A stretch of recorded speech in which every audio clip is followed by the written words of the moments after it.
The other announcement, I think Earl will be in the upper room. If you have specific prayer requests, please avail yourself of that opportunity today. Marie. I talked to Jan this morning. Yes. She had a real good night. She had her breakfast and washed her hair and was feeling good. And she said that I got her permission to tell you all. And she said they told her she's doing really, really well. I had her where they thought she'd be for her age, and that she probably will only be there about another week. She will come home and she will need a wheelchair. Oh. Not permanently, but just while she's in that cast, and she doesn't know what they did to her. Right. She's right. got stitches on both sides is all she knows. Right. Anything is, she's doing really, really well. That's good. saying. Good. And she seemed in really, she called me yesterday, and she seemed in really, really good spirits. Oh, great. That's a good report. So prayers are with Jan and Coy also. Yeah, Marie gave us a little bit of update, and we have permission to do that. So said she had a good night last night, and it's good news. Good news. All right. She's not in much pain now either. That's good, because I understand the joint operations are pretty painful, so that's a good thing. All right. Today we're going to continue our discussion of the Corinthians and what they're complaining about. This is 2 Corinthians 12, verses 11 through 21. The second half, we talked about the first half of the discussion last week. Greg went through that. This is I think, a very personal, a very passionate passage today. There are some strong things that are involved and strong things to consider for us that apply to us today. Up to this point, Paul's been accused of a lot of things by people in Corinth. Super apostles that have wormed their way into the church, and some of the Corinthians themselves. Looking back, what are some things that he's been accused of? You remember? What are the types of things he's been accused of? He's been accused of misusing funds. Misusing funds. We're going to really deal with that today, for sure. Having a pathetic presence / teaching style. Exactly. Weak. You know, you're impressive in the letters, but you're not very impressive in person. You're not a great teacher. Absolutely. Anything else?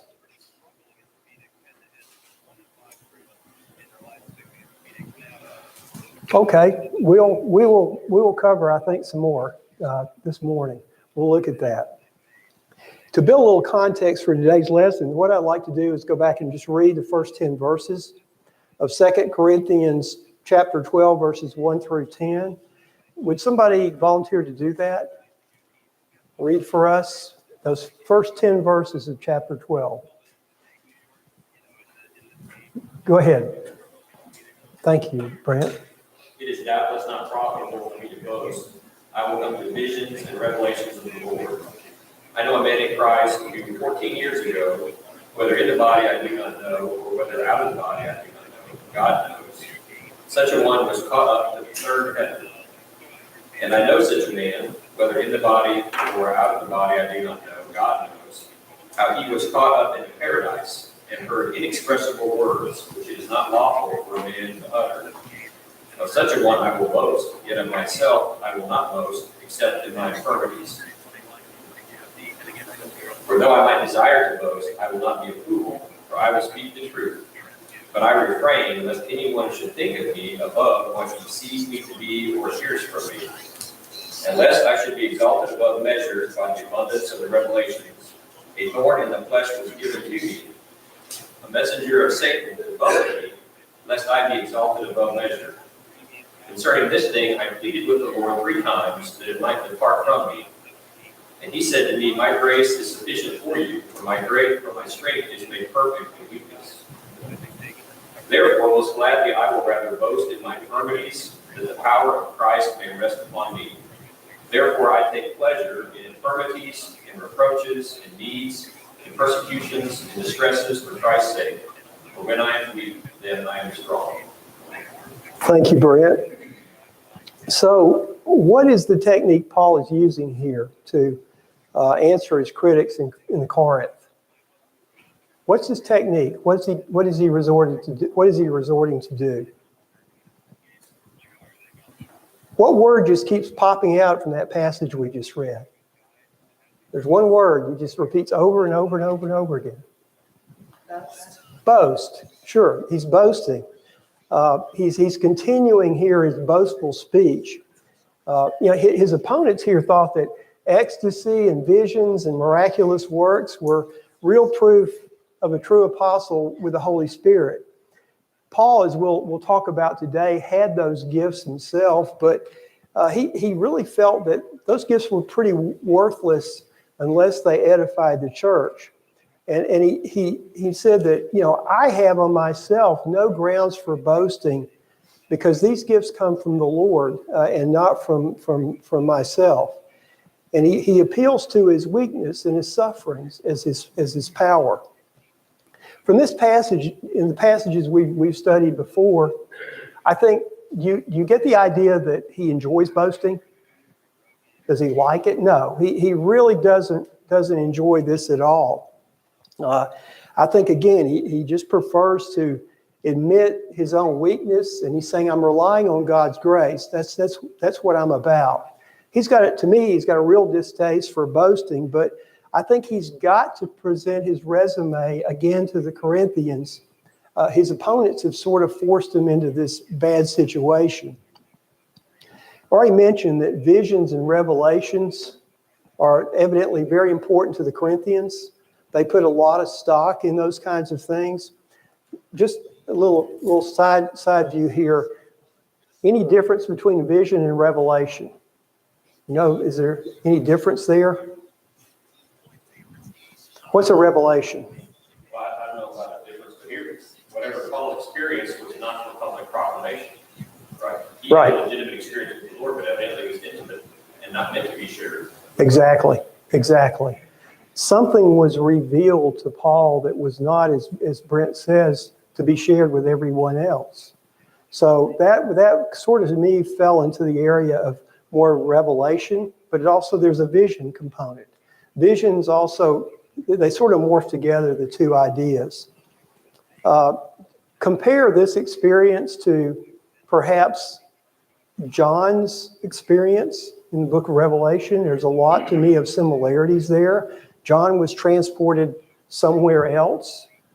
Paul was transported somewhere else, and things that, remember, John couldn't reveal all that he saw. Remember the scroll, he takes the scroll and he eats it. Remember that thing? I can't share some of these things. And Paul is in that, as Brent says eloquently, that's the way that works. You think about visions, think about Zacharias and, the father of John the Baptist. Think about the vision that he saw and the instructions that he got.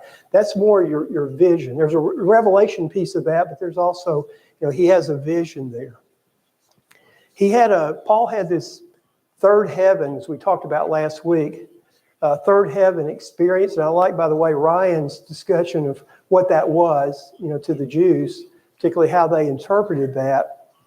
But again, he saw these things and he was forbidden to speak about those things to human beings. It's interesting. He says, I don't know if I was in the body or out of the body. And he said, we don't know if he was transported to heaven itself or he was given a vision of heaven. We just don't know about those things. I think what's important here in this context is really the idea that I don't believe Paul was very impressed with he was impressed with the experience, but probably he was not trying to say, makes me a great, wonderful person.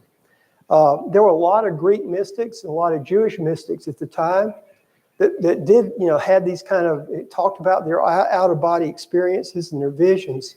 But I think the main thing is Paul is dismissing it. And he's saying, my power is in my weakness and my daily hardships. Ryan. In his other letter to the Corinthians, Paul stated that he would rather say one or two words for their education, Right. than 100 or 1,000 words in a ton. Exactly, and that's a great illustration. And we're going to go into that. You've hit on something very important, that why is he doing this? So keep that thought.